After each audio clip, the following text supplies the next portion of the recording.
কাঠামোগত পরিবর্তনের মধ্য দিয়ে জবাবদিহিমূলক রাষ্ট্র প্রতিষ্ঠা করার আশা প্রকাশ করছেন জাতীয় ঐকমত্য কমিশনের সহসভাপতি অধ্যাপক আলী রিয়াজ। তিনি বলেন, জবাবদিহিমূলক রাষ্ট্রই ভবিষ্যৎ প্রজন্মের কাছে বাংলাদেশকে আদর্শ জায়গা বলে বিবেচিত করবে।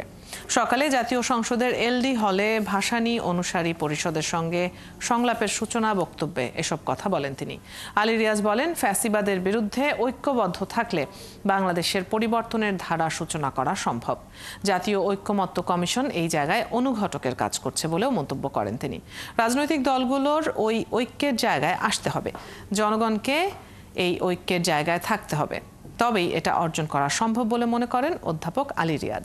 ভাসানী অনুসারী পরিষদ জাতীয় ঐকমত্য কমিশনের মোট 166টি প্রস্তাবের মধ্যে 155টিতে একমত পোষণ করেছে, 11টিতে দ্বিমত পোষণ করেছে।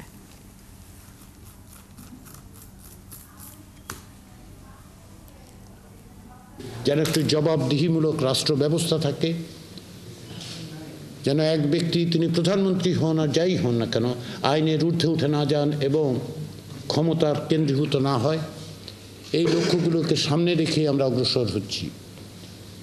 সেই জায়গায় আপনারা তার অংশীদার এবং আমরা আশা করি, আমরা প্রত্যাশা করি যেভাবে ফ্যাসিবাদের বিরুদ্ধে লড়াই আমরা ঐক্যবদ্ধ ছিলাম, সেভাবেই ঐক্য প্রতিষ্ঠা করার মধ্য দিয়ে বাংলাদেশের এই যে পরিবর্তনের ধারা, সেই পরিবর্তনের ধারা আমরা সূচনা করতে পারব। বাংলাদেশের স্বাধীনতার গুরুত্বপূর্ণ স্থপতি শেরে বাংলা একে ফজলুল হক, মজলুম জনতা মৌলানা আব্দুল হামিদ খান ভাসানী, শেখ মুজিবুর রহমান এবং বীর মুক্তিযোদ্ধা শহীদ রাষ্ট্রপতি জিয়াউর রহমানকে সাংবিধানিকভাবে স্বীকৃতি দিতে হবে 4 ফাউন্ডিং ফাদার নেশন প্রতিষ্ঠা করে।